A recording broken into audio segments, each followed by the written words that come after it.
Bom, boa noite a todos. Bem-vindos a mais uma palestra do programa Ciências 19 Horas. Como vocês sabem, essas palestras de divulgação científica são realizadas mensalmente, de março a junho e de agosto a novembro ou dezembro. Okay? Geralmente na terceira terça-feira de cada mês, às 19 horas, aqui no auditório, professor Sérgio Mascarenhas. Né? As palestras nós gravamos e disponibilizamos no site, que é o www.ifsc.usp.br/ciência19h. Ou então, você entra no YouTube, digita Ciências 19 Horas, que ele já aparece o nosso site. Lá você tem a programação das palestras, né? Você tem, entrando na barra de menu em palestra, você tem a lista de todas as palestras que nós realizamos até agora, são mais de 100 palestras. Né? E clicando na palestra, você entra na página onde você tem todo o material disponível da palestra. Você tem o próprio DVD, ou então o MP4, ou então você pode assistir online, né, como no YouTube. E você tem a entrevista que o Rui faz com os palestrantes, o vídeo também da entrevista. E, em muitos casos, os slides da apresentação também estão disponíveis ali. Né?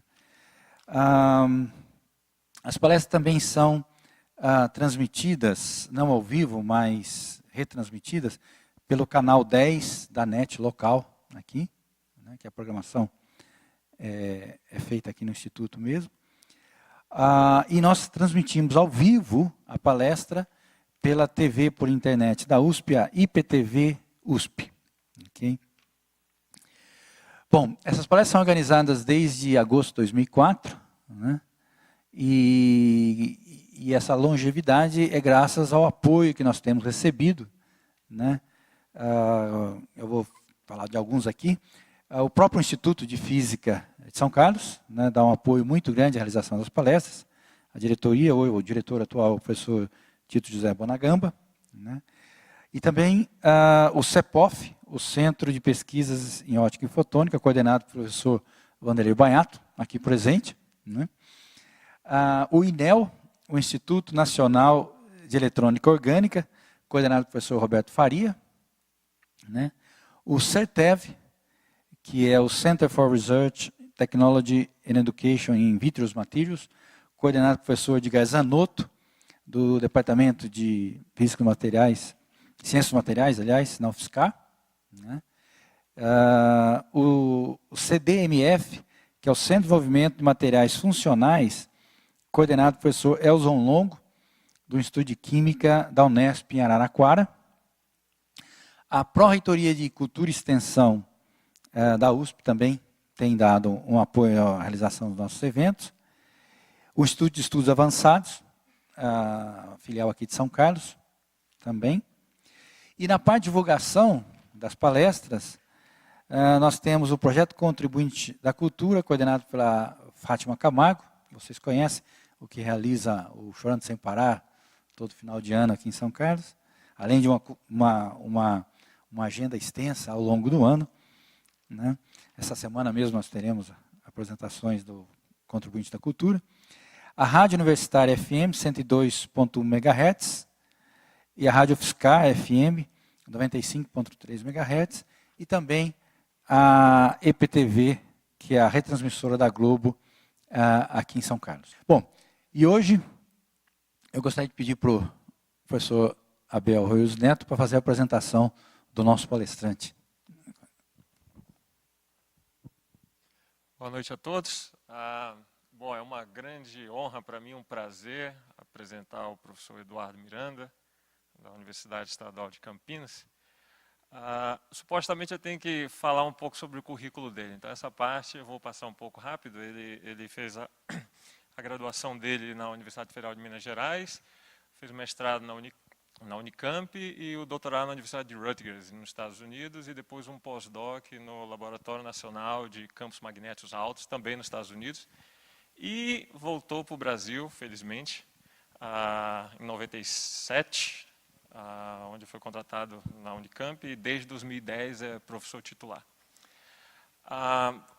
Bom, apesar dele ter passado por lugares de alta qualidade, a maior qualidade que tem para se falar do Eduardo é da qualidade que ele traz para a gente. O nosso instituto aqui tem 3 docentes que foram alunos do professor Miranda. Então é uma grande honra tê-lo aqui, falando para a gente.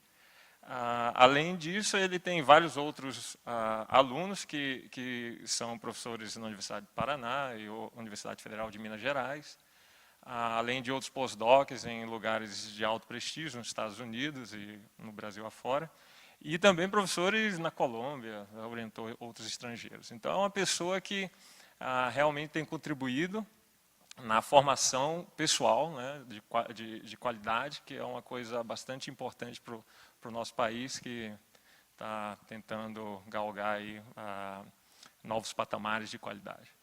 Então, essa, para mim, é a maior qualidade que eu posso citar do Eduardo. É uma pessoa extremamente divertida, alegre, inteligente. Devo muito a ele, por o jeito que ele me ensinou a fazer física. Bom, e eu tenho que também falar sobre a área de atuação dele. A área de atuação dele é uma coisa que a gente chama de teoria em matéria condensada.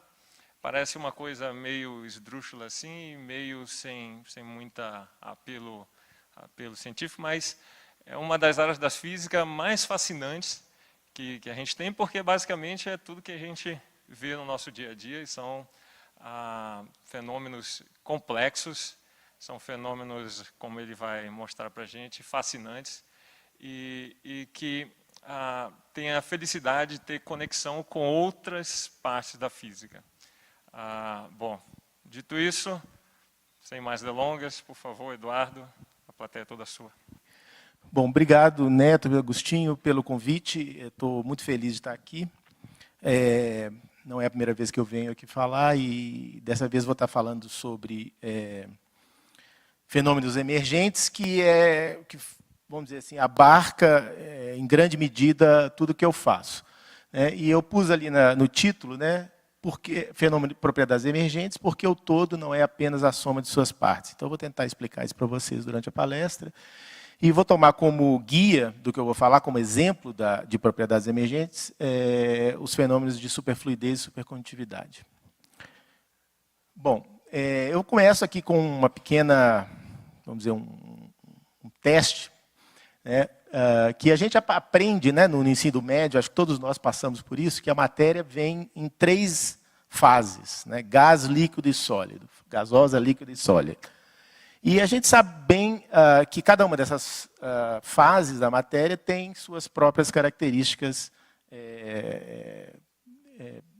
de comportamento, né? Então, por exemplo, o gás tem a característica de que ele toma a forma do recipiente onde ele está contido, ele não é rígido, e ele é pouco viscoso, né, no sentido que você pode nadar, entre aspas, pelo gás, né? Você pode fazer esse tipo de movimento, você não vai sentir uma grande resistência a esse tipo de movimento.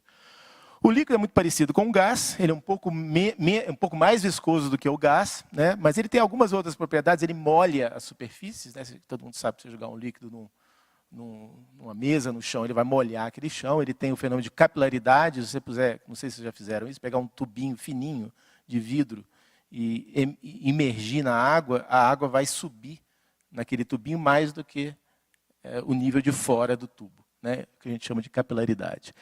E o sólido, né? O sólido é duro, né? Ele é rígido, você não consegue nadar nele, né? E ele mantém a sua forma. Você coloca um corpo sólido aqui, ele vai manter essa forma por muito tempo. Pois bem, aí eu começo com a seguinte pergunta, né? Se você pegar uma molécula de água, né, qual é a fase dessa molécula? Gás, sólido ou líquido? Quem quiser, aliás, deixa eu abrir aqui, por favor, se quiserem me interromper com perguntas, fiquem à vontade. Então, os mais jovens aí, quem se arrisca a dar uma resposta? Não. De espírito, né? Pode falar. O que vocês acham? Não se arriscam? Bom, a pergunta não faz sentido, tá? Então, talvez vocês não tenham respondido por causa disso. Né? Por quê? Porque, na verdade, caracterizar como líquido, gás ou como sólido uma substância, um pedaço de matéria, requer um grande número de átomos e moléculas. Né? Você não pode falar de uma molécula como sendo gasosa, líquida ou sólida. Né? Então, esse é um exemplo muito simples de propriedade emergente. Todas aquelas propriedades dos gases, dos líquidos, dos sólidos que eu mencionei são propriedades emergentes da matéria, né? E num contexto que é familiar a todos vocês. Né?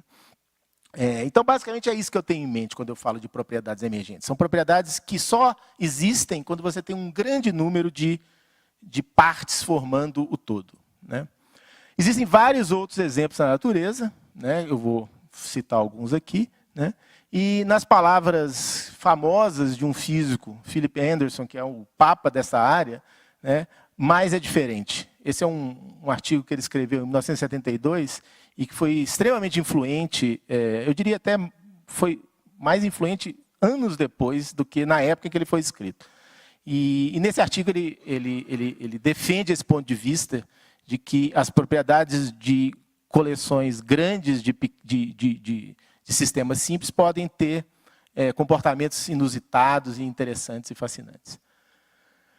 Bom, então vamos começar por uma definição. Né? O que eu chamo de propriedades emergentes, ou em que ali tem um errinho de português, mas o que eu quero dizer com isso? Né? É que eu tenho sistemas pequenos, regidos por regras ou leis muito simples. A dinâmica desses sistemas é regida por leis simples. Por exemplo, a interação entre duas moléculas de água. Mas que quando eu ponho num conjunto muito grande, né, desses sistemas, eu tenho comportamentos inusitados, diferentes, né, como aquelas propriedades que eu citei. Né? Eu vou dar um exemplo muito simples, que eu gosto de dar, que são os jogos. Né? Então, por exemplo, jogo de damas. Né? As regras do jogo de damas são muito simples. Né? Qualquer criança com 10 anos de idade pode aprender a jogar damas. Né? E, no entanto, jogar o jogo de damas bem não é fácil. Né? Porém, é um jogo que foi resolvido. Não sei se vocês sabem, mas esse jogo é resolvido. O que quer dizer que ele é resolvido? Quer dizer o seguinte, que existe um algoritmo que prevê todas as possibilidades desse jogo. De tal forma que, se você jogar contra esse algoritmo, você nunca vai ganhar. Você pode, no máximo, empatar. Se você for tão bom quanto o algoritmo. Né? Então, esse é um jogo resolvido. O jogo, ali eu coloquei um link onde se discute a solução desse jogo. É até recente, ele é um paper de 2007. E o número de possibilidades do jogo de damas é 5 vezes 10 a 20. Se você vai para um jogo mais complicado, como o xadrez, por exemplo, são 10 a 46 possibilidades. É um jogo não resolvido. Ou o jogo de Go, que ficou famoso esse ano, não sei se vocês ouviram falar, eu já vou falar daqui a pouco, ele tem 10 a 100 possibilidades. Tá? Então, as regras do jogo de Go, que eu sei só um pouquinho, elas são extremamente simples. Mais simples até do que xadrez e dama. Mas, no entanto, tem 10 a 100 possibilidades e é um jogo não resolvido. Né? E o que eu acho interessante é que um algoritmo da Google, esse ano, conseguiu vencer o número 1 do mundo pela primeira vez. E isso é uma área muito interessante de pesquisa em computação hoje em dia, que é essa área de deep learning, né? Aprendizado profundo. Né? Mas isso aqui é outra história para outra palestra. Mas a natureza é cheia de exemplos como esses. Né? Jogos, sistemas simples, com regras simples, mas cujo comportamento é extremamente complexo. Né?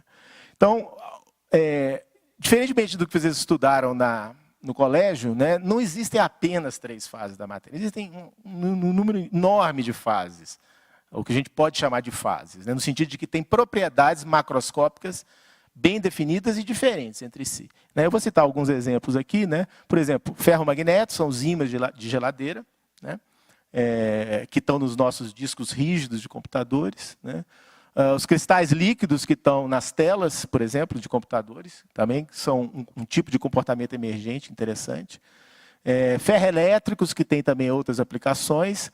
Os supercondutores, que são sistemas compostos que, abaixo de uma certa temperatura, conseguem conduzir eletricidade sem nenhuma resistência elétrica. Né? eu vou falar um pouco mais depois. Superfluidez, que é uma propriedade do hélio líquido, passei rápido aqui, que faz com que ele possa fluir por tubo sem nenhuma viscosidade. É muito parecido e análogo ao fenômeno de supercondutividade. Condensados de Bose-Einstein também, que são parecidos com superfluidos, também vou falar um pouco adiante. E eu gosto de citar o mais complexo de todos, que é a vida, né? Que a gente está longe de entender bem a partir dessas partes simples que a compõem. Então, eu vou nessa palestra focar aqueles 3 comportamentos ali, né? E vou tentar mostrar para vocês que tipo de raciocínios são empregados para tentar sair dessas regras simples e chegar ao comportamento macroscópico inusitado e interessante. Tá? Mais uma vez, se tiverem perguntas, podem me parar, que a palestra acho que fica mais agradável. Então, aí, superfluidez e supercondutividade. O que é superfluidez? Superfluidez é uma propriedade de um elemento da natureza, que é o hélio, né, o gás nobre hélio, que vem, na verdade, em 2 isótopos possíveis, o isótopo que a gente chama do hélio 4 e do hélio 3. O hélio 4 tem 4 nucleons no seu núcleo, né, 2 prótons e 2 nêutrons, e o hélio 3 tem 3, 2 prótons e 1 nêutron. São o mesmo elemento químico, 2 isótopos diferentes, e, na verdade, essa pequena diferença aqui faz uma enorme diferença no comportamento macroscópico desses sistemas, como eu vou falar aqui depois. Pois bem, o hélio 4 ele tem a propriedade de que, abaixo de 2,17 Kelvin, a temperatura é bem baixa, Kapitsa, Allen e Meissner descobriram que ele se torna o que a gente chama hoje de um superfluido. Então, esse aqui é o diagrama de fases, pressão por temperatura, aqui a pressão atmosférica. Se você, então, abaixa a temperatura, você vem do gás, ele liquefaz em 4,2 Kelvin, e depois, a partir de mais ou menos de 2 Kelvin, ele se torna esse chamado hélio 2. O hélio 2 é o hélio superfluido. Tá? Veja que ele tem a propriedade de que ele não se solidifica a pressão ambiente. Né? Por mais que você abaixe a temperatura, ele permanece líquido. Né? É um dos poucos, é o único elemento da natureza que tem essa propriedade. Então, o que é essa fase superfluida? O que caracteriza, né? Qual é o comportamento macroscópico que caracteriza essa fase superfluida? Pois bem, o superfluido, a fase superfluida se comporta como se o hélio líquido, o hélio superfluido, fosse composto por dois líquidos que estão misturados. Um líquido, um fluido normal e um superfluido. Tá? É essencial para entender as propriedades do hélio líquido que você pense que ele é uma mistura desses 2 fluidos, um fluido normal e um superfluido. O superfluido tem as propriedades inusitadas. Quais são? Ele tem viscosidade nula. Tá? Então, por exemplo, o que é viscosidade? É a propriedade que você passa um fluido por um cano, né, pelo atrito com as paredes, por exemplo, ele é desacelerado naquele cano. Então, por exemplo, para você manter uma certa vazão, uma certa velocidade, você tem que manter uma diferença de pressão entre uma extremidade e a outra do tubo. Né? Para, vamos dizer, sobrepujar a viscosidade. O hélio superfluido não tem, né, a parte do hélio superfluido que tem essa característica, né, como eu falei, ele é uma mistura dos dois, tem viscosidade nula. Né? Então, essa é uma dessas propriedades surpreendentes. Por favor. Por favor.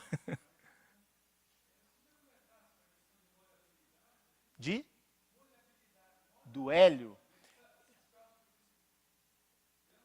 Eu vou falar de uma propriedade que tem a ver com isso depois. Acho que é aqui nesse slide aqui. Tá? Que é a única coisa que eu sei te falar a respeito disso. Então, acho que se não for nesse, é no próximo. Então, aguarde um segundo que acho que chego lá. A segunda propriedade importante da componente superfluida do hélio 2 é que ele não transporta calor. Né? Em termos mais técnicos, para aqueles que já viram isso, ele não tem entropia. A entropia dele é 0. Tá? Ele não transporta calor. Por consequência dele ser uma mistura de 2 fluidos, um normal e um superfluido, ele tem essa característica que eu já tinha falado, que se você passar ele por tubos muito finos, ele passa sem atrito, né? E é isso que dá o nome a ele de superfluido. Aqui, ó, o negócio de molhar é isso daqui, né? Então, por exemplo, tem uma das características do hélio superfluido, você põe num recipiente, por exemplo, olha essa coisa da direita aqui. Você põe ele dentro de um tubo, tá? Suspenso livremente, ele vai subir pelas paredes do tubo e cair para fora. E se você ficar esperando um tempo suficiente, ele vai derramar completamente dali de dentro. Então, o que acontece é que ele molha a parede ali e ele cria um canal através dessa parte molhada. Ele sobe e desce, porque a capilaridade, ele não tem nenhuma resistência e a capilaridade faz com que ele suba. E aí, por efeito sifão, ele vai esvaziando aqui e vai embora completamente. Sim.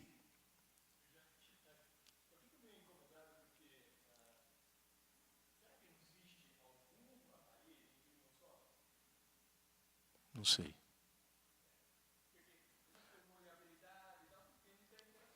Sim, sim. Sim, Ele não para de descer, né? Porque ele forma um sifão e não para mais. Uma vez que você estabeleceu o sifão, ele não para mais e derrama completamente.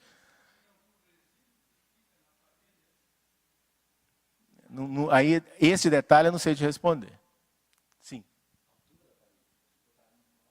Talvez, porque provavelmente o peso dele vai ser tal que não vai conseguir vencer, né? Não vai ser suficiente para a capilaridade. Hein? Mas não sei. E ele tem esse efeito que é muito interessante, que é o efeito fonte, que eu vou falar um pouco mais sobre ele depois. Você colocar ali dentro de uma garrafinha, dentro de hélio. Então, aqui, olha, tem a superfície de hélio por fora e uma garrafinha cheia de hélio aqui dentro. Depois eu vou explicar melhor. Ele tem uma coisa aqui embaixo que chama superdreno, que faz com que ele possa trocar hélio que está na garrafinha para o lado de fora. E aí você esquenta a parte que está na garrafinha e ele jorra para fora. Só de esquentar. E esse jorro é enorme. Tá? Aliás, depois eu vou falar, quem estiver interessado, tem vídeos na internet muito interessantes, muito bem feitos, mostrando todos esses efeitos e mais alguns que eu não vou falar, de uma maneira excelente. Assim. Depois eu falo mais sobre isso mais para frente. Bom, a explicação para o comportamento superfluido do hélio foi feita por vários físicos, né? Eu citei aqui, acho que os mais importantes, pode ser que eu tenha esquecido algum, Landau, Fritz London, Bogoliubov e Feynman. E eu vou tentar, então, usar conceitos simples para tentar explicar para vocês, entre aspas, de onde vem esse comportamento. Então, antes de mais nada, mecânica quântica é fundamental para se entender esse comportamento superfluido. Então, eu vou itemizar aquelas propriedades da mecânica quântica que vão ser necessárias para eu construir uma explicação da superfluidez do hélio. Bom, a gente sabe que se a gente puser, a gente fizer perturbar um laguinho, né, periodicamente, você vai formar ondas esféricas a partir daquele ponto onde você está batendo. E se você tiver duas fontes, essas fontes vão interferir, né? Então, a interferência de ondas é o comportamento mais característico das ondas, né? Então, você tem esses pontos onde os vales e as cristas das ondas se encontram, você vai ter as interferências naqueles pontos. E o que é surpreendente, que foi descoberto, né, no início do século XX, né, é que a matéria também tem esse tipo de comportamento. Então, se você fizer a mesma coisa com um canhão de elétrons, passar por uma dupla fenda esse canhão de elétrons, você vai criar um padrão no seu anteparo, que se você esperar acumular um número grande ali de eventos, ele vai ser um padrão essencialmente ondulatório, com franjas de interferência, etc. Tá? Então, esse é o primeiro elemento que eu preciso, né? As partículas da natureza se comportam como ondas. Por consequência disso, se você confina essas partículas num certo espaço pequeno, né, como acontece com ondas confinadas, essas partículas vão só poder existir em determinadas frequências de vibração. Tá? Então é o caso, por exemplo, de ondas estacionárias numa corda. Você pega uma corda, confina a corda prendendo pelas extremidades, a gente sabe, aprende no ensino médio, que o padrão de oscilação dessa corda é tal que você só pode ter um número, né, no tamanho L da corda, um número inteiro de meio comprimento de onda de oscilação. Então aqui eu tenho meio comprimento de onda, aqui eu tenho um comprimento de onda inteiro, etc. Sempre um múltiplo de lambda sobre 2. Se eu inverto isso aqui, eu obtenho que lambda é 2L sobre N. Como eu sei que a frequência é a velocidade da onda na corda dividido pelo comprimento de onda, eu imediatamente obtenho, então, que a frequência é discreta, né? Ela vai ser aquele quantum de frequência, C sobre 2L, vezes 1 inteiro. Né? Não posso ter nada entre dois valores de frequência, a não ser nessa sequência regida por essa fórmula. Uma das descobertas lá do início da mecânica quântica é que, se você multiplica a frequência pela chamada constante de Planck, você tem a energia, né? No caso aqui, seria daquela cordinha, mas eu vou estar interessado depois em ondas de partículas. Né? Então, daqui você tira imediatamente que, como a frequência é quantizada, é discretizada, a energia vai ser também. No caso de uma partícula confinada, por exemplo, num que a gente chama de um poço de tamanho L, né, a gente também tem uma quantização dessas energias, a relação é um pouquinho diferente, não é linear no N, mas é quadrática no N, mas você tem, mais uma vez, níveis discretos de energia naquele poço. Tá? Veja que isso é uma consequência da propriedade ondulatória da matéria também. Além disso, ondas são objetos estendidos, né? Não são objetos que você pode localizar muito bem no espaço. Né?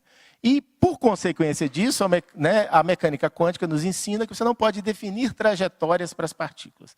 Então, o que eu quero dizer com isso? Se eu pegar, por exemplo, um átomo de hidrogênio, né? Eu tenho um elétron que fica circundando um próton. Né? Uma das trajetórias possíveis para esse elétron, né, devido à atração colombiana entre o próton e o elétron, é realizar um movimento circular uniforme em torno daquele núcleo. Né? Esse é um movimento que tem de uma trajetória bem definida. É um círculo, né, absolutamente bem definido. Em cada instante de tempo, você sabe a posição da partícula e a velocidade da partícula, enquanto ela descreve aquele círculo. Na mecânica quântica, por causa do comportamento ondulatório, isso já não é mais verdade. E a partícula vai ser descrita por uma coisa que a gente chama função de onda, que vai te dar, na verdade, não onde está a partícula e com que velocidade ela está, mas vai te dar uma probabilidade da partícula estar em um determinado ponto no espaço. Então, por exemplo, nessa região mais... esses aqui são exemplos, né, de estados do átomo de hidrogênio, estados quânticos do átomo de hidrogênio. Na região mais escura, há uma probabilidade maior de você encontrar a partícula. Na região mais clara, uma probabilidade menor. Né? Mas você não consegue definir trajetórias para essas partículas. Você só consegue definir essa nuvem de probabilidade. Tá certo? Então, resumindo, na mecânica quântica a gente não consegue mais determinar posição e velocidade ao mesmo tempo e, portanto, não temos mais trajetórias bem definidas. Isso aqui, na verdade, nada mais é do que o chamado princípio de incerteza de Heisenberg. Bom, já falei, não podemos definir trajetórias e temos apenas uma descrição probabilística. Pois bem, isso aí vai ter também mais uma consequência importante que eu vou precisar, que é o fato de que as partículas são indistinguíveis na mecânica quântica. Eu já vou falar daqui a pouco sobre isso. Na mecânica clássica, mesmo que você tenha duas partículas que pareçam absolutamente idênticas, né, como você pode acompanhar a trajetória de cada uma delas, você sabe, se você sabe no início onde cada partícula está e a velocidade de cada partícula, você consegue acompanhar para sempre a posição e a velocidade de cada uma delas. Então eu exemplifico pictoricamente aqui numa colisão de uma partícula preta e uma partícula azul. Ao colidirem, elas podem ser defletidas da maneira que está ali desenhado, mas eu posso defletir também de outra maneira. Né? Então, no caso de cima, quem acaba nessa posição aqui depois da colisão é a partícula preta. No caso de baixo, quem acaba na mesma posição, com a mesma velocidade, é a partícula azul. Tá? São duas possibilidades de colisões das partículas clássicas, distinguíveis, que eu consigo distinguir. Certo? Na mecânica quântica, isso não é verdade mais. Né? Partículas quânticas, vamos dizer, um elétron. Né? Todo elétron é igual a qualquer outro elétron. Não há nada que você possa fazer para, vamos dizer, pintar um elétron de azul ou de preto e distingui-lo. Né? Então, essa é uma das coisas. Mas, além disso, pela ausência de trajetórias, mesmo que você consiga identificar o elétron A e o elétron B no início, quando eles colidem, como não tem mais trajetória, eu não sei o que acontece. Então, aquelas duas situações do slide anterior agora são absolutamente indistinguíveis. Né? Eu não sei se a partícula que chegou aqui é a que estava aqui ou é a que estava aqui. Né? Veja que isso é não só porque você não consegue pintar o elétron, mas também porque você não consegue acompanhar a trajetória do elétron. Né? Que, como eu falei, é consequência do comportamento ondulatório. Tá? Então, não há como distinguir as duas possibilidades. Então, essa é a grande lição aqui desse slide, é que a indistinguibilidade das partículas idênticas, elétrons, átomos de hélio 4, coisas desse tipo, isso vai ter uma consequência muito grande, como eu vou tentar descrever agora. E com isso, acho que eu consigo tentar explicar para vocês de onde vem o comportamento do hélio líquido, do hélio superfluido. Pois bem, então eu já falei que as partículas na natureza são indistinguíveis, mas elas vêm em duas classes, dois tipos de partículas indistinguíveis. Tá? Existe uma classe de partículas na natureza que são chamadas de férmions, e o nome vem em homenagem ao Enrico Fermi, um físico importante. E exemplos de férmions são elétrons são férmions, prótons, nêutrons, neutrinos, pósitrons também, se vocês quiserem. De maneira geral, né, os físicos de partículas gostam de falar quarks ou leptons. Né? Essas são as partículas elementares. E ambos são férmions. Ou os átomos de hélio 3. Lembra do isótopo 3 do hélio? Cada átomo de hélio 3 é um férmion. Uma outra classe de partículas da natureza são os bósons, cujo nome é em homenagem ao Bose, que está ali naquela figura. Né? E exemplos de bósons são fótons, mesons, que são partículas do núcleo, gravitons, gluons, os chamados bósons de Gauge da teoria eletrofraca, W mais e menos e Z0, são mediadores da força eletrofraca, e os átomos de hélio 4. Então, daqui vocês veem por que o comportamento do isótopo 3 do hélio é completamente diferente do isótopo 4. Porque um é férmio e o outro é bóson. E vocês vão ver que isso vai ser essencial para a nossa descrição do comportamento desses compostos. Tá? Aí tem umas regrinhas simples, né, que se eu pegar um número ímpar de férmions e formar uma partícula composta, né, que mantém a sua integridade, e ela tem 3 férmions, ela será um férmion. Ou 5 férmions, ou 7 férmions. Número ímpar de férmions dá um férmion. Tá? Então, por exemplo, o hélio 3 ele tem 2 prótons, 1 nêutron e 2 elétrons. Próton, nêutron e elétron são férmions. Eu tenho ao todo 5 férmions e, portanto, o átomo de hélio 3 é um férmion. O átomo de hélio 4 tem um nêutron a mais, aí eu tenho um número par de férmions, e um número par de férmions forma um bóson. Tá? Então, eu dei alguns exemplos aqui. Né? O próton e o nêutron são formados por 3 quarks, ou seja, um número ímpar de férmions, portanto, eles são férmions. Um meson, por outro lado, é formado por um quark e um antiquark. 2 férmions, ele é um bóson. E um número qualquer de bósons forma um bóson. Tá? Então, são regras que te falam como que partículas compostas, né, se comportam do ponto de vista dessa classificação que está aqui. E toda partícula da natureza ou é férmion ou é bóson. Tá? Bom, qual é a diferença fundamental entre o comportamento de férmions e o comportamento de bósons? Vocês viram que se eu boto essas partículas num poço, numa caixa, num poço, elas vão entrar em estados discretos de energia, certo? Então, se elas forem férmions, elas vão poder ocupar aqueles estados, mas eu nunca vou poder colocar 2 férmions no mesmo estado. É proibido. Né? O nome disso, vocês já devem ter ouvido falar no ensino médio, é o chamado princípio de exclusão de Pauli, né? Que proíbe colocar dois férmions no mesmo estado quântico. Tá? E os bósons, pelo contrário, você pode pôr quantos você quiser. Você pode colocar um número enorme de bósons no mesmo estado quântico. E, claramente, essas duas situações são muito diferentes. E vocês não vão ficar surpresos de saber que elas vão dar comportamentos macroscópicos completamente diferentes. Então, eu vou tentar agora argumentar para vocês por que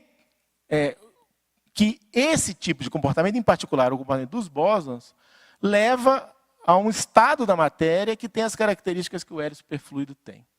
E para isso eu preciso fazer o que eu chamo de estatística de partículas quânticas, mas para isso eu vou comparar com as partículas clássicas.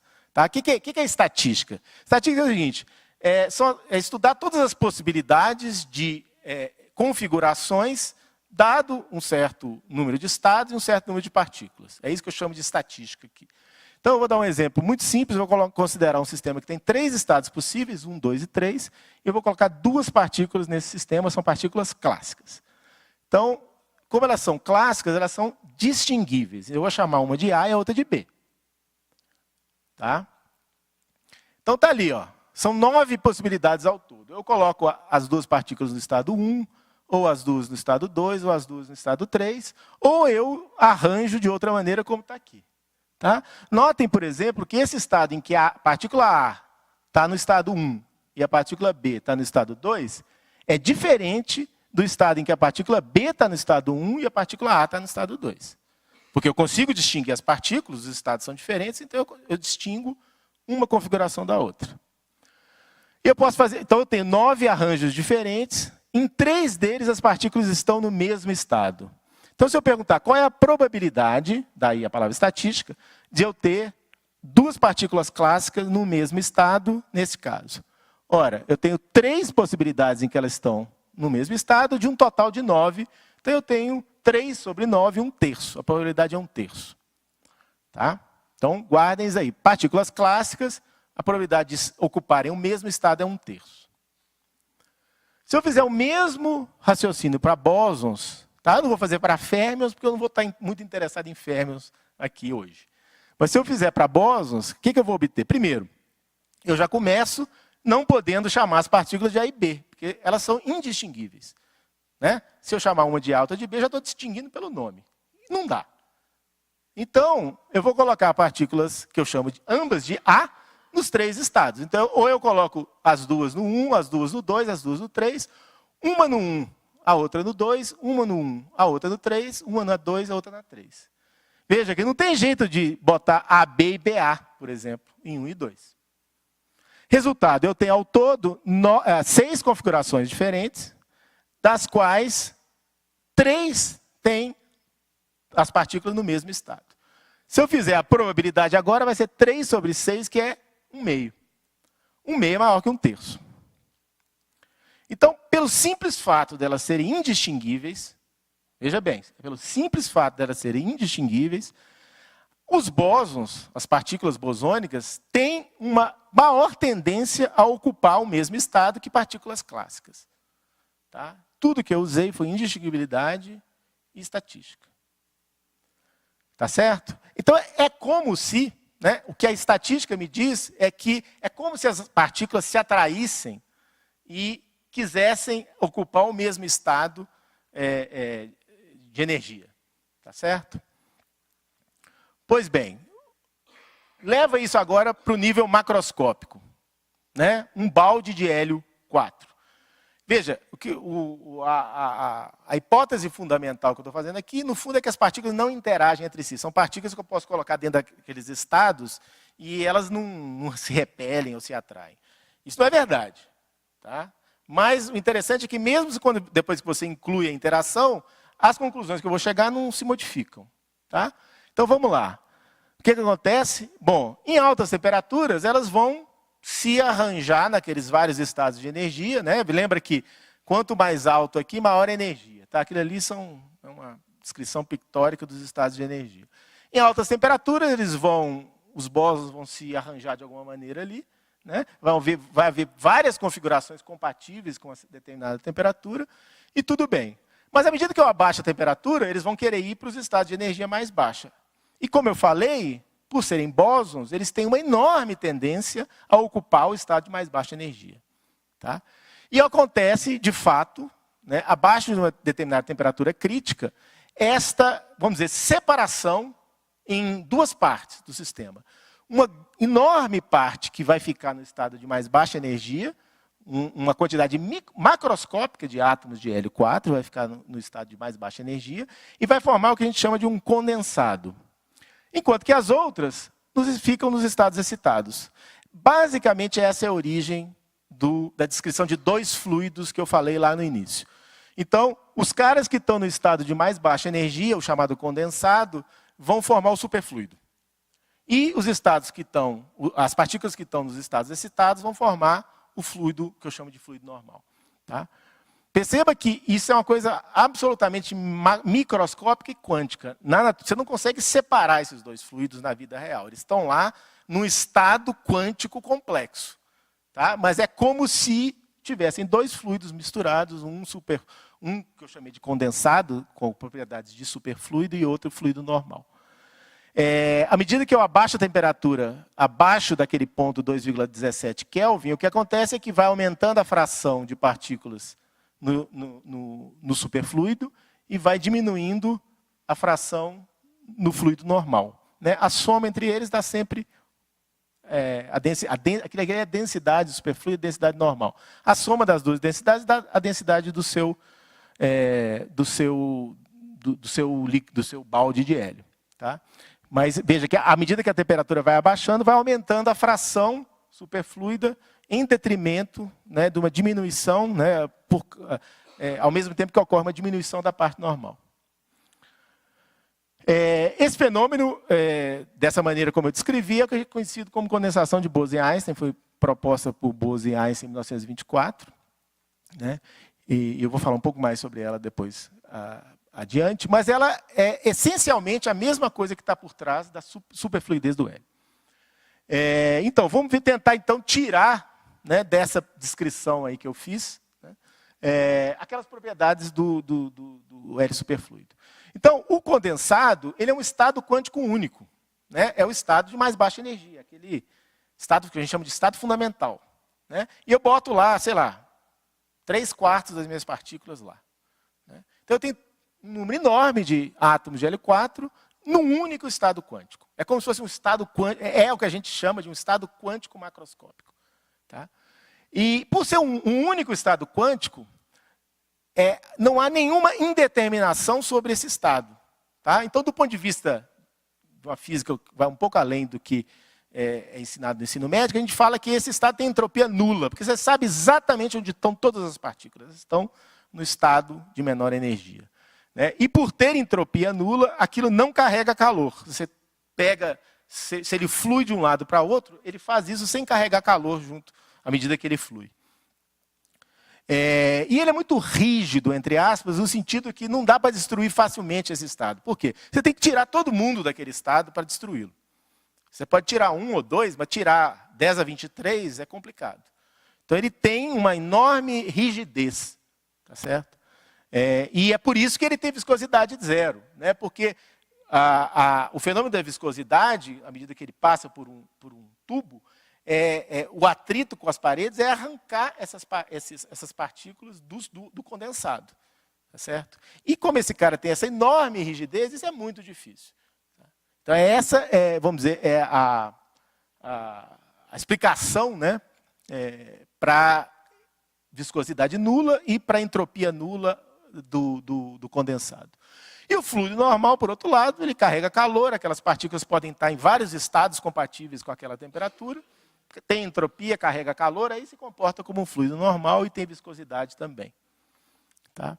Então, por exemplo, né, você tem um tubo fino, né, bem pequenininho, e você coloca um pouco de hélio aqui, põe pressão para o lado de cá, o que vai acontecer?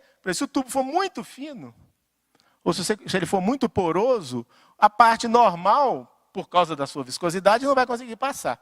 Mas a parte superfluida passa. e vaza de um lado para outro com facilidade, sem viscosidade. Que é aquela propriedade de superfluido que eu falei lá no início. Tá? Mas agora aqui, vamos dizer, entre aspas, não sei se, né, pelo menos nesse nível aqui, explicada, né, como uma propriedade desses dois fluidos. Achei que eu ia falar mais alguma coisa, mas ok. Que mais? O transporte de calor. O transporte de calor é muito diferente do transporte de calor em fluidos normais. Por quê? O que acontece? Se eu coloco, por exemplo, aqui eu tenho hélio superfluido e eu coloco um resistor ali para aquecer aquela região do superfluido. Vocês se lembram que, à medida que, se você, por exemplo, sai de uma temperatura baixa e aquece, o que vai acontecer? Vai aumentar a fração normal em relação à fração superfluida. Você vai transformar da região próxima àquele aquecedor, você vai transformar superfluido em fluido normal. Tá certo? Ora, o que vai acontecer? Essa parte do lado de cá, que está mais fria, ela tem uma fração diferente. Né? Ela tem mais superfluido do que essa parte que está aqui, que foi aquecida. Então, simplesmente para atingir o equilíbrio entre as duas partes, o superfluido que estava aqui vai migrar para perto do aquecedor para restabelecer a concentração que tinha antes e, para compensar, o fluido normal vai embora. Tá? Então, você tem esse contrafluxo de parte normal e parte superfluida e o que acontece é o seguinte, dessa maneira, a parte normal carrega calor do aquecedor para o outro lado daquele tubo. Tá certo? Essa é uma maneira extremamente eficiente, porque esse fenômeno ocorre, esse contrafluxo, né, das duas partes do superfluido ocorre de maneira absolutamente eficiente, e como consequência disso, a condutividade térmica do hélio superfluido é enorme. Tá? Então, e tem uma característica interessante, que a parte superfluida flui do mais frio para o mais quente. Tá? Que é uma coisa um pouco inusitada. Bom, isso aqui eu tinha acabado de falar, né? Para compensar, o superfluido vai da região fria para a região quente, né? E o fluido normal, o contrário. Uma das consequências disso é que o hélio superfluido, quando ele está fervendo, né? Ele está em contato com o seu vapor, ele não borbulha. Tá? Porque borbulhar acontece porque você forma vesículas de gás hélio dentro lá do superfluido, do fluido, e essa vesícula então sobe, né, boia para a superfície e o fluido borbulha. É o que acontece com todos os líquidos. Como o transporte de calor é muito eficiente, você não consegue formar essas vesículas de gás. Então, aqueles vídeos que eu falei, que eu mencionei, você pode ver lá, né, você tem o hélio normal fervendo, né, em contato com o seu vapor, borbulhando. Aí você vai baixando a temperatura, na hora que ele chega no ponto, chamado ponto lambda, né, 2,17 Kelvin, para completamente. Fica absolutamente silencioso e parado. Aliás, dizem que a superfície do hélio é uma das superfícies mais perfeitas que você pode ter. Né? O nível de defeito ali naquela superfície é absolutamente desprezível, né? Na escala atômica. Tá? Então ele não borbulha. Tá? Está naquele vídeo. É uma daquelas coisas fascinantes que tem nesses vídeos, que dá para ver depois. Aquele efeito fonte que eu mencionei. Né?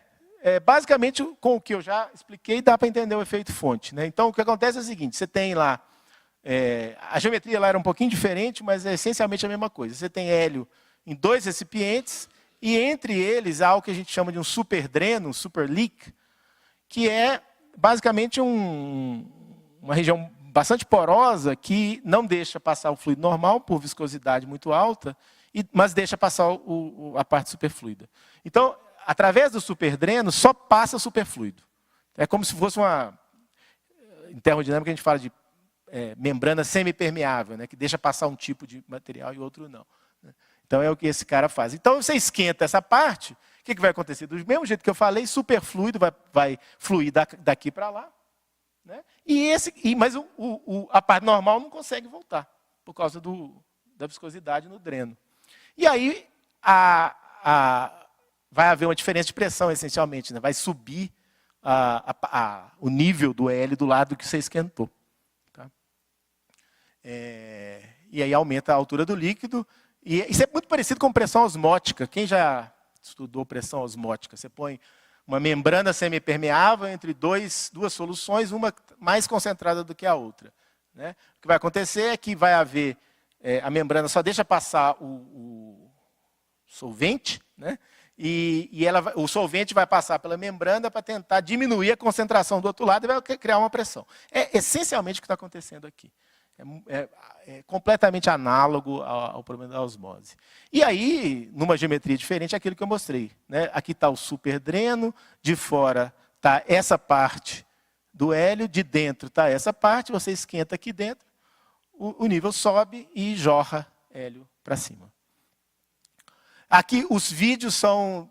Basta procurar por esse cara, esse é um professor americano, Alfred Leitner, que tem esses vídeos de demonstração.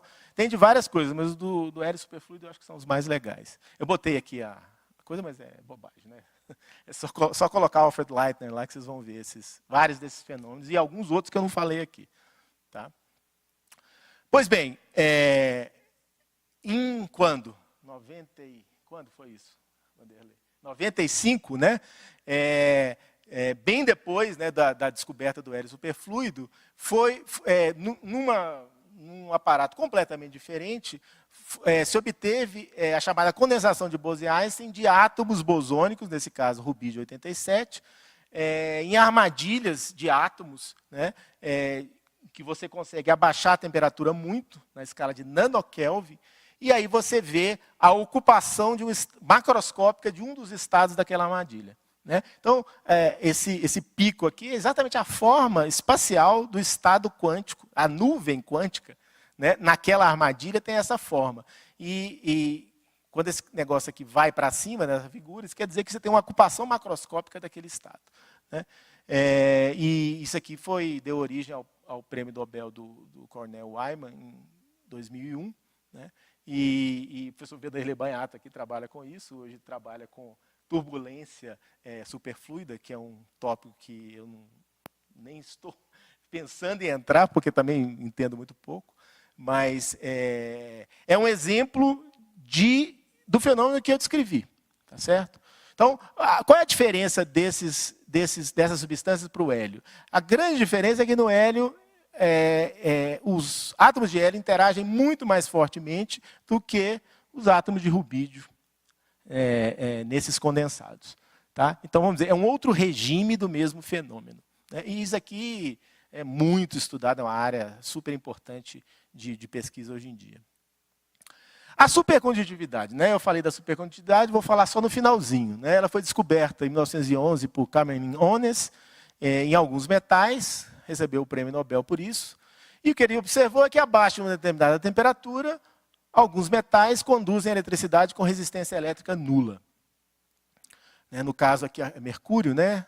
Abaixo de 4,2 Kelvin, né? Aparentemente a resistência é zero. E de fato, você consegue estabelecer, por exemplo, correntes em anéis supercondutores, né? E elas ficam lá girando até onde... Aí você tem assim, um limite inferior para o tempo de decaimento dessas correntes, e o pessoal mede até um ponto, até que eles cansam de medir e param. Mas aí tem umas estimativas de 10 a 5 anos para essa corrente decair. Bom, a teoria da supercondutividade foi feita por esses três cavalheiros aí, Bardeen, Cooper, Schrieffer, em 1957, 46 anos após a descoberta de Cameron Onnes. Demorou bastante, né, para se chegar à teoria da supercondutividade. Os três receberam o prêmio Nobel em 1972 pela descoberta. John Bardeen é o único que tem 2 Nobels de física, né, pela descoberta do transistor e pela explicação da supercondutividade. Pois bem, a supercondutividade é essencialmente uma superfluidez do líquido de elétrons que está lá no metal, né? Mas os elétrons são férmions, e a gente viu que é fundamental para a superfluidez que você tivesse comportamento de bósons, né? Então a pergunta que se faz é como que você consegue formar bósons. Bom, eu falei para vocês que um número par de férmions forma um bóson, certo? Então, 2 elétrons, por exemplo, formariam um bóson e poderiam condensar, né? Só que os elétrons, para eles formarem um que a gente chama de um estado ligado, né, que ficar um grudado no outro, eles precisam se atrair.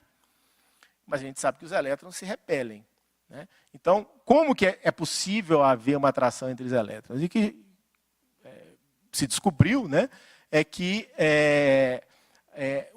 através da interação dos elétrons com os íons positivos da rede do cristal, daquele metal, aparece uma interação efetiva entre os elétrons que é atrativa. Então, basicamente, um elétron passa, ele deforma a rede naquela região, um segundo elétron vem depois, sente aquela deformação, e é como se um elétron atraísse o outro.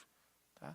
É uma maneira absolutamente verbal de descrever um processo complexo, né? Então, em figurinhas, é isso que está sendo mostrado aqui, né?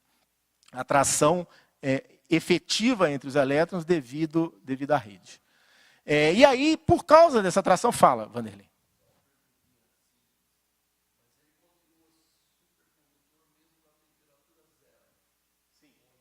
Sim.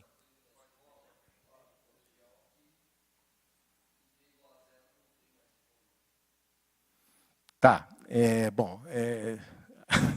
A pergunta foi como que o supercondutor permanece supercondutor até a temperatura zero, mais baixa possível, se a gente sabe que os fônons desaparecem à medida que se abaixa a temperatura. É verdade.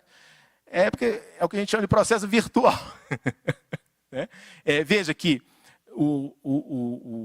a distribuição de equilíbrio de fônons é zero, mas o elétron pode criar um fônon, e pode até criar um fônon virtual, que é uma coisa que eu não tenho condições de explicar aqui, né? E esse fônon vai depois interagir com o outro elétron lá na frente e gerar essa atração. Na verdade, evidentemente, né, isso aqui é uma explicação. Ah, é? Isso eu não sei. Ah, sim, não tem fono. Eu ia falar, bom, como que se lá não tem fono? Tá certo. Eu perdi o fio da meada que eu estava falando.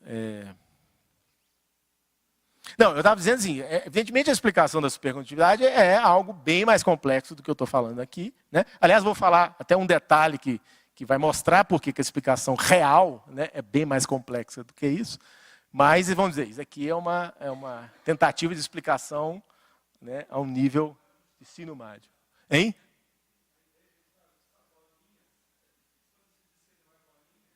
Pois é, né? Mas às 19 horas a gente só pode falar de bolinhas, não é isso? Então, bom, o que eu falei aqui é isso, né? Que a interação efetiva devido à troca dessas vibrações da rede atua com uma atração entre os elétrons, e eles formam esses pares, chamados pares de Cooper, e esses pares de Cooper podem se comportar como bósons e condensar num estado supercondutor. Né? Por que um dos aspectos complicados de usar essa explicação que eu dei é que a distância entre dois elétrons num par de Cooper é muito grande. Então, dado um certo par, vamos dizer, entre dois elétrons de um par, aqui no meio deles tem uma enorme quantidade de outros elétrons e outros pares. Então, não é exatamente o que a gente gosta de pensar, uma molécula feita de dois elétrons, né? Então, é uma coisa mais complicada e, na verdade, se estuda bastante isso, né? Se estuda justamente o que acontece quando você vai tornando a interação cada vez mais forte, de tal forma que essa distância entre os dois elétrons no par vai ficando cada vez menor, né? Até que você atinge o limite onde há, de fato, moléculas de dois férmions, né? É o que, por exemplo, se faz com átomos frios, né? Então, evidentemente, eu estou pulando essas complicações, né? Então, a supercondutividade pode ser vista de uma maneira simples, como condensação de pares de Cooper. E aí, assim como no caso do superfluido, a rigidez do condensado de pares de Cooper é que é responsável por aquelas propriedades importantes, por exemplo, a ausência de resistência elétrica. Você não consegue destruir aquele condensado facilmente, né? Porque como um condensado de pares, eles ocupam o estado de mais baixa energia e você não consegue destruir facilmente esse estado. Bom, outros desdobramentos, né? O hélio 3, até, eu não tenho a data aqui, mas no início da década de 70, ele não se conhecia outra fase a não ser a fase normal. Mas esses 3 cavalheiros aqui descobriram que abaixo de uma temperatura bem menor, da ordem de milikelvin, o hélio 3 também se torna superfluido. Né? Então, veja, aqui é milikelvin, lá era Kelvin. Né? Kelvin já era baixo, agora é milikelvin. Então, você tem uma fase, na verdade você tem 2 fases, com o campo magnético você tem 3 fases, bastante rica a física do hélio 3 superfluido, então eu tenho superfluidez num líquido de férmions, porque esses férmions, como no caso dos elétrons, no supercondutor, formam pares. Tá? E lá, porque a interação entre os átomos de hélio é complicada o suficiente para você poder ter atração entre elas. Lá não tem rede, né, para intermediar uma atração. Né? E aí, acho que até o Neto comentou, né, que tem desdobramentos que vão além, né, desses líquidos quânticos, como eles são chamados, né, é que há a especulação, e até algumas evidências experimentais, de que estrelas de nêutrons, no seu interior, são tais que os nêutrons, em algumas regiões da estrela de nêutrons, formam um superfluido de nêutrons. Nêutrons são férmions, então tem que haver emparelhamento, e pares de nêutrons se condensam. Tá? E tem uma observação de 2011 da taxa de resfriamento da estrela de nêutron, que está nesse remanente de supernova, que é a Cassiopeia A. E eles argumentam que a taxa de resfriamento é muito maior do que você esperaria e, segundo eles, só pode ser explicada se parte do interior da estrela de nêutrons, que está lá no centro desse remanente supernova, é superfluido. Bom, chega do que eu queria falar, quero agora caminhar para encerrar. Né? Então, o que eu tentei falar para vocês foi falar um pouco sobre esses fenômenos coletivos, essas propriedades emergentes, né? Como superfluidez e supercondutividade, e eu acho que ficou claro que esses fenômenos só podem ocorrer se tiver um número muito grande de partículas, né? Um número macroscópico de partículas. Aliás, o quão grande é esse número é uma questão interessante. Tá? Os átomos, por exemplo, né, átomos frios, experimentos são feitos 10 a 6, não precisa ser 10 a 23. Né? E você já vê fenômenos interessantes com 10 a 6. Né? Mas tem que ser um número grande. Não dá para ser 1 como a molécula de água lá do início.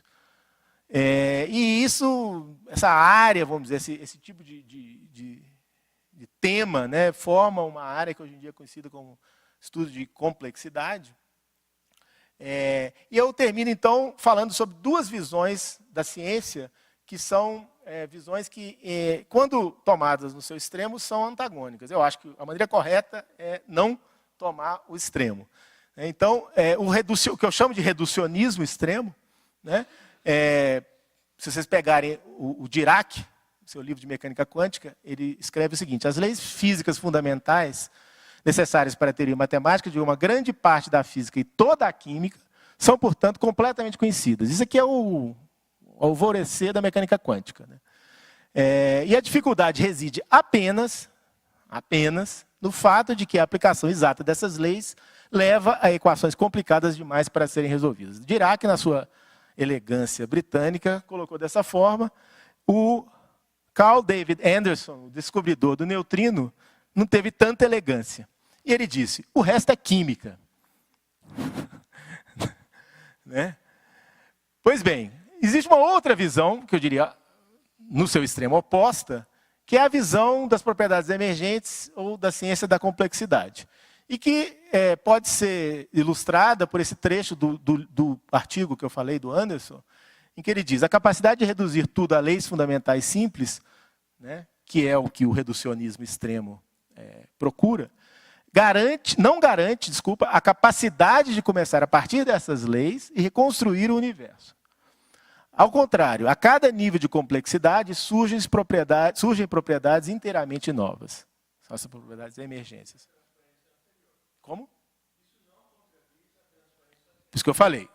Bom, eu diria que contradiz isso daqui. Ó. Depende da opção de coisa. Mas eu estou dizendo assim, você concorda que há duas visões filosóficas da ciência, que no seu extremo se chamam reducionismo e propriedades emergentes? Tem papers e papers escritos sobre esse embate. Não, você pode na sua cabeça não ter, mas existe na literatura filosófica um enorme embate a respeito dessas duas visões da ciência. Bom, paciência. Eu estou falando para os alunos. Então, com licença, Roland. Existe essa discussão, existe sim, ao contrário do que o Roland falou, ele está errado. Existe sim essa discussão nas páginas de revistas científicas e também, né, você pega livros do Anderson, livros do Steven Weinberg, que estão discutindo isso. E você pega a literatura filosófica, que discute, por exemplo, se existe emergência fraca ou emergência forte, né? E há um embate entre essas duas visões, né, que são, para mim, claramente exemplificadas, por exemplo, por essa frase em contraposição a esta. Não.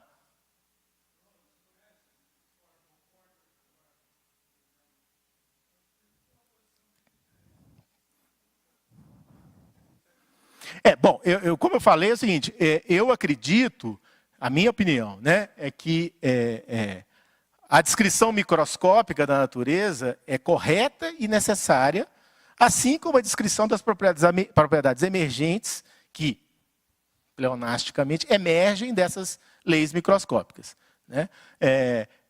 O que se discute, vamos dizer, é se isso é fundamental, por exemplo, né, em contraposição às leis microscópicas que regem a dinâmica das partículas elementares, né?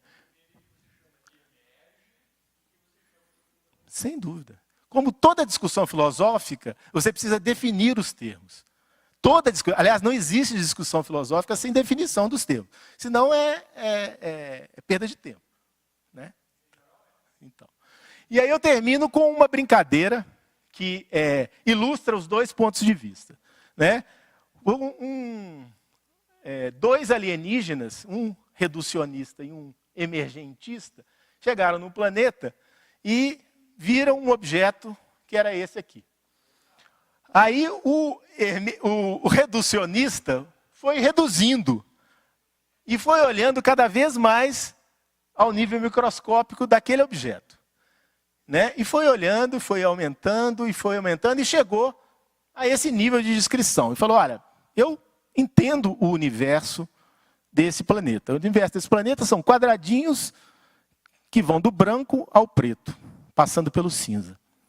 Então essa é a descrição do reducionista extremo da realidade daquele universo. O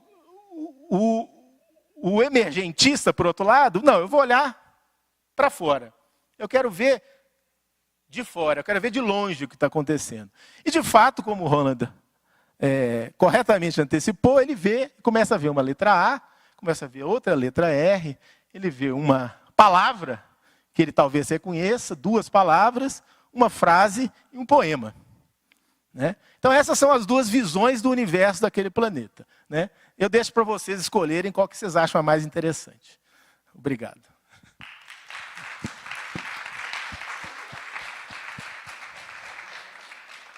Obrigado, Eduardo. Estamos abertos para a sessão de perguntas, comentários, sugestões. Acho que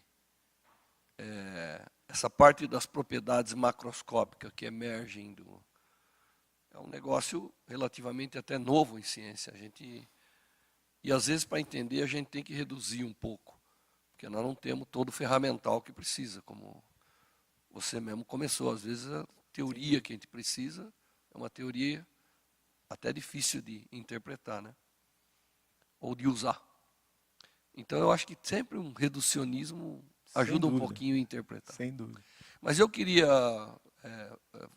perguntar para você, né, como nós temos muitos alunos e muitos vão olhar essa apresentação na internet, nós temos a supercondutividade, nós temos a superfluidez, dois fenômenos que você praticamente falou que é o mesmo, né? Num nível, com algumas reservas, Sim. E que, já deram um prêmio Nobel, mas que está longe de ser completamente explorado, né? Sim. Então, você como um dos físicos que está na fronteira de todos esses estudos, que tipo de desafio você ainda acha que resta na superfluidez ou na supercondutividade ou nos dois? Tá. Bom, no caso, eu vou dar a resposta clássica e óbvia, né? Existem vários supercondutores, né? Alguns anos atrás era uma classe só. A gente tem pelo menos umas 2 ou 3 classes de supercondutores, cuja teoria microscópica, bom, dependendo do nível do que você chama de teoria microscópica, não existe, né? Então, essa explicação, por exemplo, de mediada por fônons, etc., acredita-se, não se aplica a uma classe enorme, chamada de supercondutores de alta temperatura crítica. Não se acredita que sejam mediados por fônons, né? Então, a explicação é outra e há um debate enorme há quantos anos? 30 anos, 31 anos.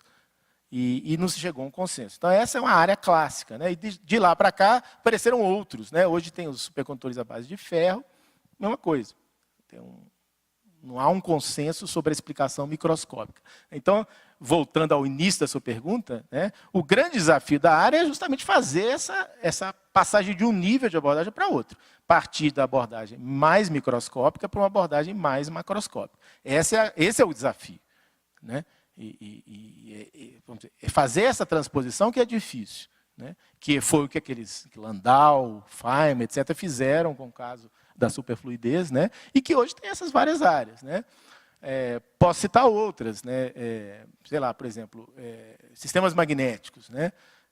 A gente está acostumado a ver ferromagnetos, antiferromagnetos, etc. Hoje em dia, já há alguns anos, já é uma coisa até antiga, né? Mas uma das coisas que você tenta entender são os chamados líquidos de spin, né? Que são sistemas que não têm ordem magnética nenhuma, mas têm um comportamento fortemente magnético, tem suscetibilidade alta, está lá. Você vê os spins, eles estão lá, mas a baixas temperaturas eles assumem um estado, né? Que de uma certa maneira é um estado líquido, né? É como se o ferromagneto em que os spins se alinham completamente, ou o antiferro que se anti-alinham alternadamente, fosse um sólido desses spins, na medida em que há uma ordem cristalina dos spins. No líquido de spin, não. Eles formam um líquido que você gostaria de descrever. Isso é extremamente difícil, né? Isso acontece quando você tem frustração, quando você tem muita flutuação quântica, baixa dimensionalidade e tal. Isso é uma área, eu diria assim, completamente aberta. Ninguém sabe fazer nada disso. É muito difícil, entendeu? Quer dizer, tem algumas coisas, tal, mas é muito aberta, né? O nível de entendimento que a gente tem disso é muito primitivo, né? Sistemas desordenados, que eu gosto muito de trabalhar, né? Que a matéria, na sua forma habitual, é cristalina, é periódica, é ordenada, né? Você pega um vidro, ele não é cristalino, né? A física de um sistema amorfo, né, e pode ser amorfo em vários sentidos, é muito incompreendida, né? Eu acho que o José Abel me falou que teve uma palestra aqui, acho que nessa série, né, sobre vidros, né? Coisas absolutamente básicas, né? Tipo a superfluidez, né?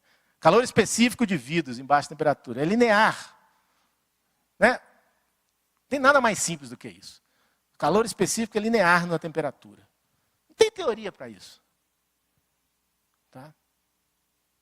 Quem fizer a teoria ganha o prêmio Nobel, né? Então, assim, tem várias dessas coisas, né? São fenômenos absolutamente emergentes, no sentido de que são macroscópicos e que, né, não se entende. Deixa eu só fazer uma perguntinha um pouco mais assim, estudante. Por favor. Né? Ser férmio ou ser bóson é uma propriedade intrínseca da partícula. Isso. Então vamos supor que eu tenho um férmio e um bóson, uma única partícula. Que experimento eu faria para descobrir se é um bóson ou se é um férmio? Sem misturar com outro. Sem misturar partículas. Ela é intrínseca dela, não é? Sim, mas Um eu acho que elétron, você tem que ter pelo sozinho, menos né? duas para perceber a diferença. Por isso que eu estou dizendo, quer dizer, se é uma propriedade tão intrínseca dela, como que eu faria para descobrir se ela é uma coisa ou outra? sozinha. Né? Sozinha. O que eu posso dizer é assim, Mas existe você pode dizer, esquece, meça o spin e vê se é inteiro ou se é inteiro. existe Mas a essa é a relação resposta spin-estatística. óbvia, Bom, deixa eu falar para os estudantes, né? Porque existe um teorema, né, que associa a estatística da partícula ao seu spin. Né?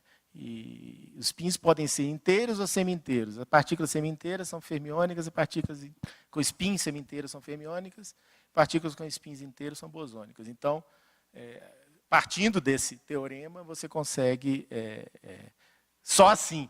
Agora, do contrário, você precisa, né, das propriedades da função de onda, etc. E eu não sei como fazer com uma partícula só.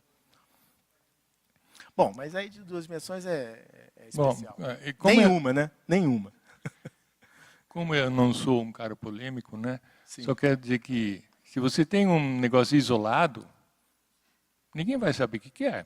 Se você quer investigar alguma coisa, você tem que interagir com ele de alguma maneira, né? Mas tudo isso é óbvio. Mas só para... Você não diria que, no caso de supercondutividade normal... Né? Normal no sentido... BCS. Fono, BCS. Sei lá, alguma dessas aí. Esse caminho do microscópico até o emergente está perfeitamente entendido. Ganhou o Nobel, né? Hã? E ganhou o Nobel. Não, tudo bem. Ou seja, fazer esse passo é um desafio. Quando você faz de uma maneira tão bem sucedida como na teoria BCS, Sim. você é reconhecido, por exemplo, com o prêmio Nobel. Sim, tudo bem. Então, eu estou dizendo, esse é o desafio. Como eu falei, este é o desafio. Não, uma partir... coisa... Agora, veja, BCS não pegaram a lagrangiana de QCD mais QED mais eletrofraca, né, para chegar na teoria BCS. Eles partiram de um nível superior, né, superior no sentido de escala de comprimento, né, e para chegar na coisa. Ou seja, eles partiram de um degrau, se você quiser, para outro. Né. Você pode também ter o desafio de partir de QCD e explicar o núcleo. Né? E são desafios, são esses os desafios que o Anderson listou no seu paper. Você partir de um nível de entendimento para o outro. E a ideia é que esse salto tem sempre surpresas. Por quê? Porque isso é o que chama de propriedade emergente. Você parte de QCD, que é um lagrangiano razoavelmente simples, certo? E tem confinamento, por exemplo. Né? Por quê? É um fenômeno emergente. Tá certo? É um passo desse. É difícil para burro fazer isso. Certo? Tem gente que trabalha até hoje nisso. Tá certo? Então, ou parte de QCD para explicar o plasma de quarks e gluons. É um fenômeno emergente. Então, que tem uma certa viscosidade baixa, por exemplo. Né? Então, os filósofos, como não têm nada para fazer, eles teriam muita coisa para fazer, mas não fazem o que eles precisam, então eles criam alguma coisa. Como você disse, todo mundo concorda que esse passo é, muitas vezes, um passo difícil e contém novidades. Mas isso não quer dizer que seja uma visão filosófica completamente diferente. Mas, volto a repetir, Steven Weinberg e Philip Anderson são ambos físicos. Mas esse pessoal não sabe muita física. Ambos prêmios Nobel de física. Mas eles não sabem muita física. E eles debatem. Os filósofos, geralmente, discutem questões que eles observam, que aparecem na discussão dos cientistas. Geralmente, eles não criam essas discussões do nada. Essas coisas existem na comunidade. E o filósofo da ciência, tenta descrever essas coisas, botar em termos mais bem definidos, colocar definições, como eu falei, definir o que é emergente, o que é fundamental, o que não é, para organizar a discussão. Mas a discussão existe, e existe fora dos meios filosóficos. Você vai ficar... Eu insisto, Weinberg e Anderson não são Você filósofos. vai ficar surpreso, porque eu tive contato com uma discussão filosófica, e é uma professora muito conhecida na área, que é colaboradora do Prigogine, escrevendo livros sobre filosofia, sociologia. Aí você abre o livro e tem uma descrição hamiltoniana e uma lagrangiana dessa sociologia. Nesse ponto, eu fechei o livro. Eu fecharia também. Daí... Bom, eu queria comentar um pouco, desculpa, eu vou fazer um pouco de pregação agora, tá? Como um convertido aos sistemas complexos. O Murray Gell-Mann, quando escreveu esse livro, O Quark, o Jaguar, uma coisa que eu recomendo ao estudante que procure esse livro, tem na biblioteca, ele conta um pouco da história, de o que o motivou a estudar física, o que o motivou a tentar descobrir qual era a partícula mais fundamental para a construção da natureza. Justamente foi olhando o jaguar e querendo entender um jaguar. Quer dizer, isso é forma pictórica, né? Mas, de fato, é entender a vida a partir da coisa mais fundamental que existe na natureza, isso que o motivou a estudar física. Bem, no final ele chegou no quark, que virou 61 partículas, e foi uma decepção, porque uma coisa ele prega o tempo todo que tem que ser simples, né? Uma coisa que tem 61 partículas para ser descrita, não é simples, obviamente. Tem 61 quarks, é menos. Como? São menos quarks na natureza do que 61. Bom, mas de qualquer maneira, o recado que eu gostaria de deixar aqui é o seguinte: o Murray Gell-Mann, depois que ganhou o Prêmio Nobel, ele já era um cientista reconhecido, ele foi para Santa Fé, em New Mexico, e criou um negócio que chama Santa Fe Institute, que eles chamam hoje de Headquarters of Complexity Science. Eu fiz um curso, por sugestão de um jovem amigo chamado Sérgio Mascarenhas, que faz 90 anos no ano que vem, e eu dou um nome para essa sala. E fiz esse curso que chama Introduction to Complex Systems, alguma coisa do tipo. E realmente eu confesso que foi o melhor curso que já fiz em minha vida toda. Extremamente bem montado, dá um recado extremamente claro. E aí a sugestão que eu faço aqui para os alunos, que olhem ao site do Santa Fe Institute, porque eles têm questões assim, por exemplo, uma questão que estava lá esses dias e tem grupos de discussão internacionais. Qual é o menor tamanho onde eu posso colocar algo que gere vida?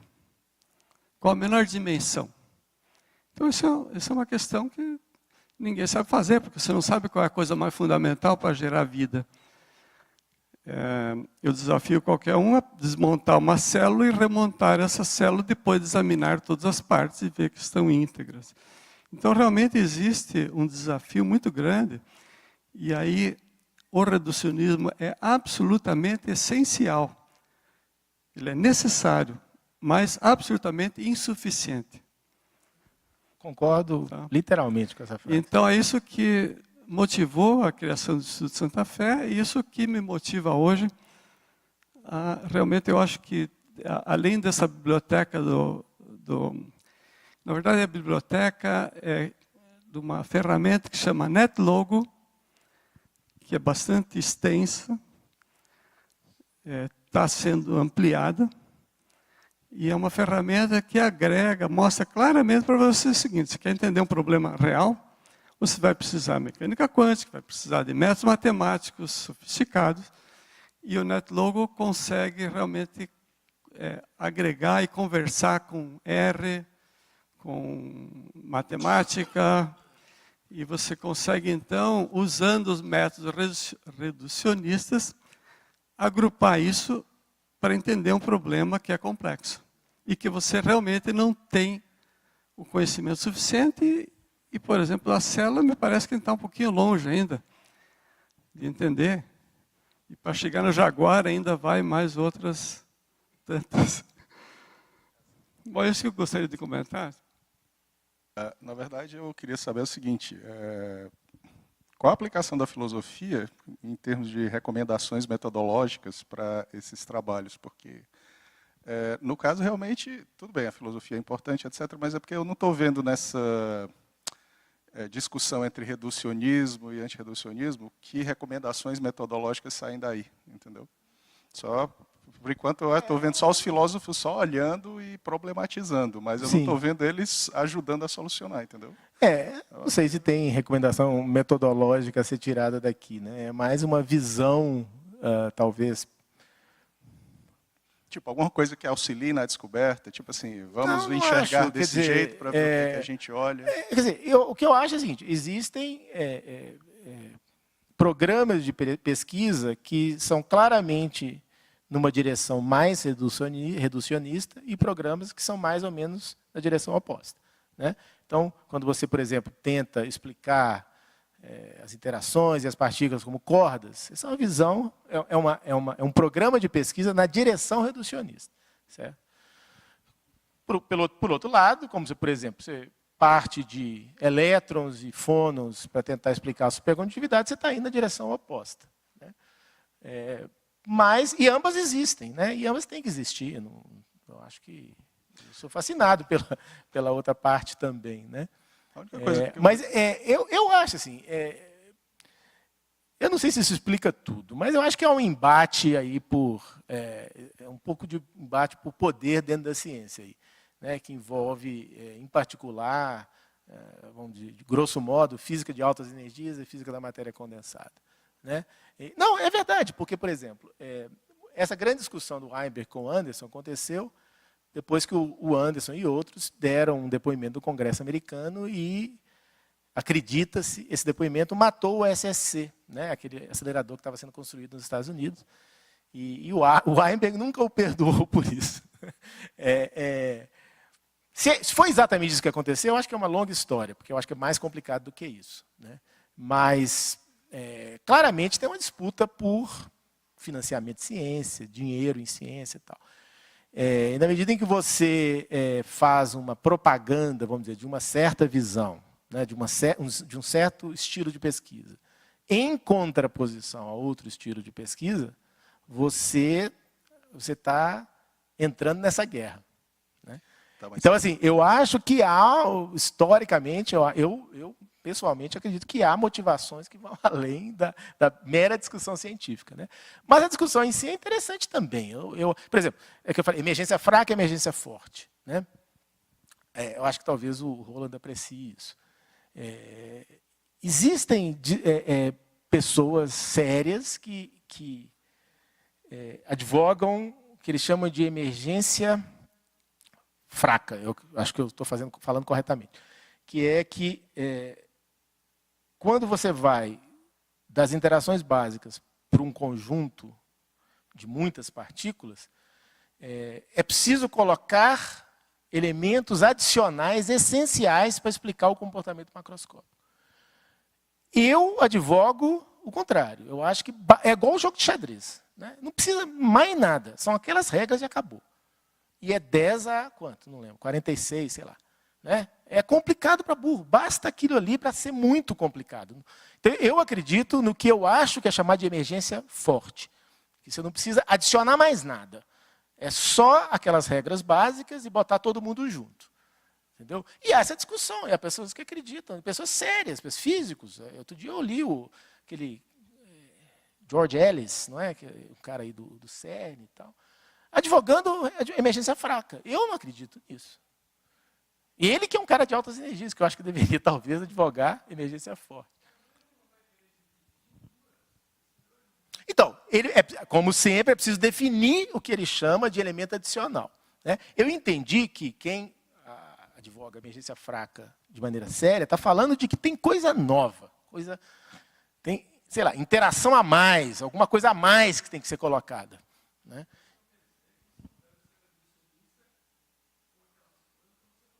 Não, a discussão aqui é outra. A discussão é se, mesmo sabendo que você tem a visão reducionista e tem os fenômenos emergentes. Você tem a descrição fundamental e tem o fenômeno emergente. Ninguém está duvidando disso. Mas o que estão discutindo é se basta as interações entre os átomos de hélio para explicar a superfluidez, ou precisa de algo mais. Não, ou precisa de algo mais, né? Eu acho que não. Eu acho que... Apenas um comentário. Eu não quero entrar na discussão se a emergência é forte, fraca, mas nem existe um padrão, pelo menos, do que a gente vê em física, vamos restringir um pouco mais a física, você pode olhar para a escala de energia. Para? Escala de energia. Sim. Então, por exemplo, se você começa em energia alta, né, então aquecer é importante. Porque você está tratando de quarks, gluons e tudo mais. A partir do momento que você começa a baixar a energia, os quarks se condensam nos hadrons. Aí você pode esquecer os quarks, só tem hadrons. Se você abaixar mais a energia, os hadrons, os instáveis desaparecem, ficam prótons e nêutrons que formam núcleos. Então, a partir de uma certa energia, esquece prótons e nêutrons, você tem núcleos. Okay? E se você abaixar mais a energia, formam os átomos que têm os elétrons. Então, por exemplo, os químicos não têm que se preocupar com física nuclear. Sim. Porque a energia que eles estão trabalhando só mexe com os elétrons, não mexe com o núcleo. Né? Bom, se você for abaixando mais a escala de energia, você vai trabalhando em moléculas mais altas, né? Maiores, né? E você pode chegar, por exemplo, na bioquímica, né? O que está no paper do Anderson. Onde as ligações têm uma energia muito baixa. E se você chega numa energia em que você não quebra a ponte de hidrogênio, você tem o código genético. Uhum. Então, se você não aquecer um ser vivo a mais de 50, 60 graus, tá certo? Você não está quebrando ponte de hidrogênio, você não está quebrando essas ligações. Então, os blocos fundamentais, que são as bases do aminoácido, são rígidos. Então, vira um jogo de Lego. Sim. Porque a partir do momento que você tem uma temperatura baixa o suficiente para não quebrar esses blocos fundamentais, eles têm as regras próprias, como é que eles se ligam e acoplam, e você trabalha com essas regras e você esquece química... Na verdade, todo mundo faz isso, né, o tempo todo. Né? É assim que se trabalha. Né? Mas tem essa coisa... Então, eu não estou dizendo que isso aqui explica a emergência, não. Não, eu entendi. Mas é um aspecto que é robusto, ele está sempre ali. Sem dúvida. Eu só acrescentaria aquilo que eu falei antes, né, que, sem dúvida, você pode, por exemplo, trabalhar num desses níveis onde as regras estão dadas e mesmo assim tem coisa interessante, né, como a C, G e T se ordenam para dar o Jaguar ou o José Abel. Né? Mas você pode também trabalhar na mudança de um nível de descrição para o outro, que certo, é bem interessante. Por exemplo...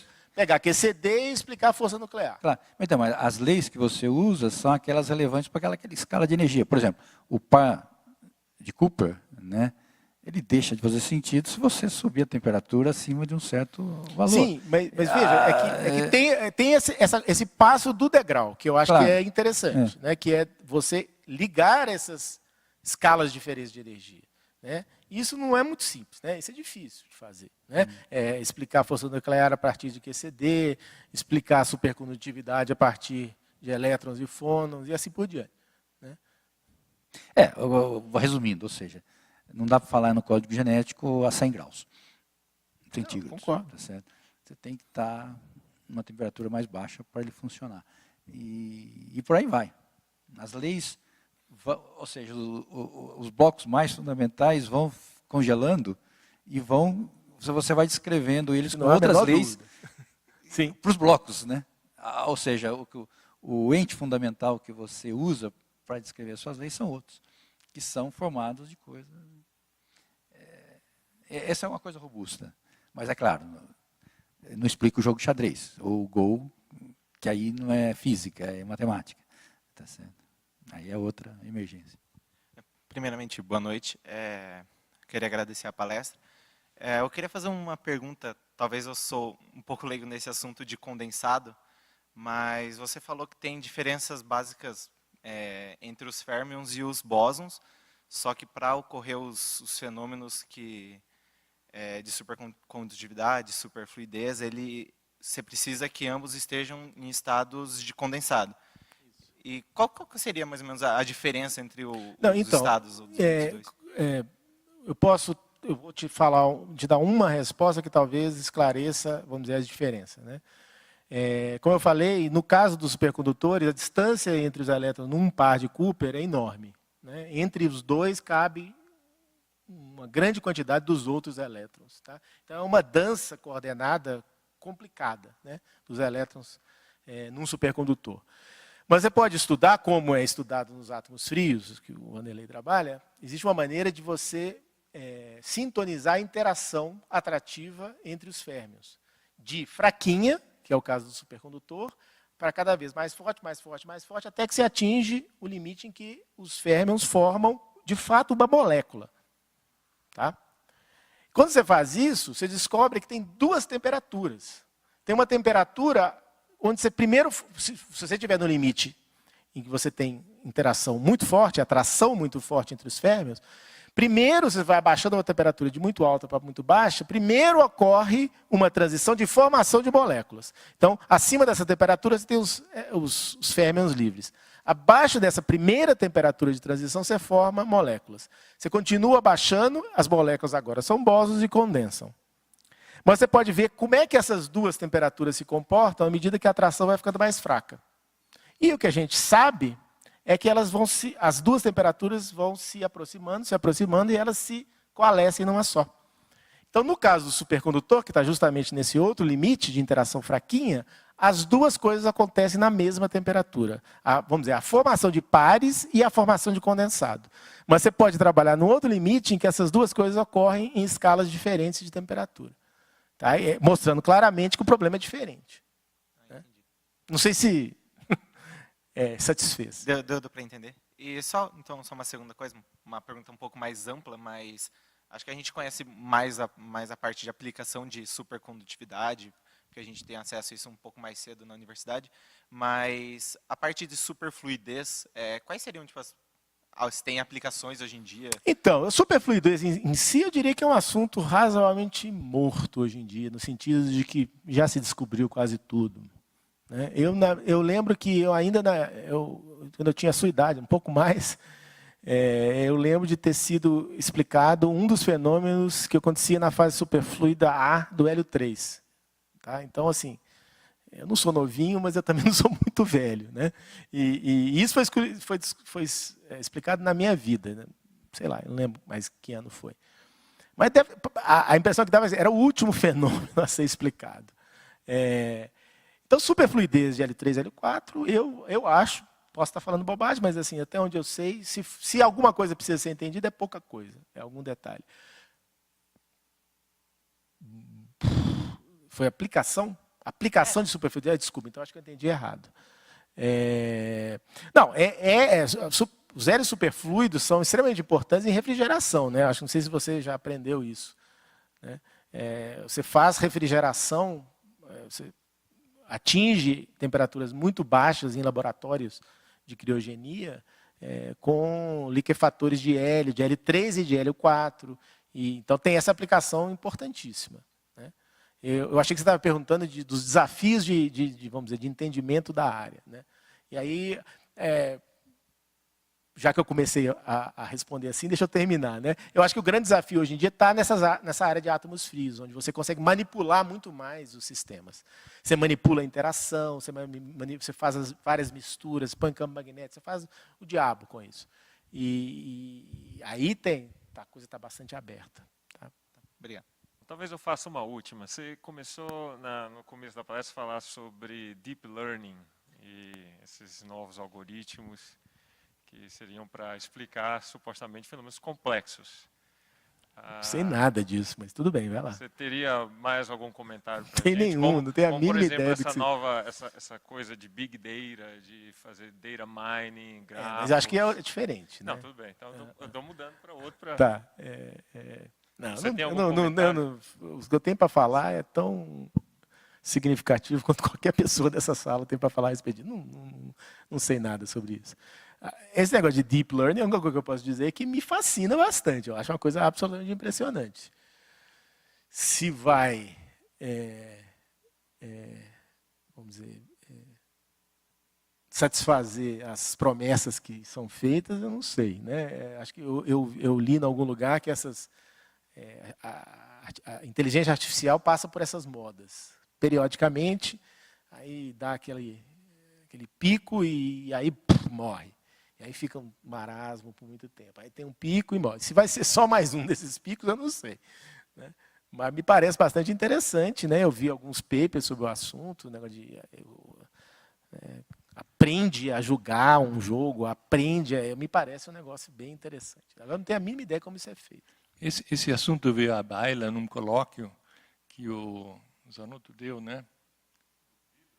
É do vidro, né? Então, no fim, ele disse que tem tantas maneiras de fazer vidro, né, que você no laboratório você vai ficar perdido, né? Então, eles estão usando essas coisas de deep learning, coisa assim, né? Aí falei para ele, o maior problema desse negócio, já que temos computadores, é você ter uma base, né? O que quer dizer? Porque para você ensinar o cara, você tem que treinar ele em milhões de exemplos, né? Ele falou, né? Então, tinha uma base aí da Corning Glass, que era público, né? Mas eles tiraram do público, mas nós temos ainda o disco, né? Mas precisamos limpar a base porque ele está muito sujo, né? Então eu falei, você vai levar uns 2 anos para limpar. Porque, por exemplo, eu estou trabalhando com dentista, né? E aí você precisa de uma base de dados, e nós temos uma base de dados de 30 mil radiografias, que ninguém tem, mas levou 2 anos para você limpar. Então, um desses problemas, bom, é muitos computadores né, e ter uma base para você ensinar isso aí, né? Você falou do Big Data, né?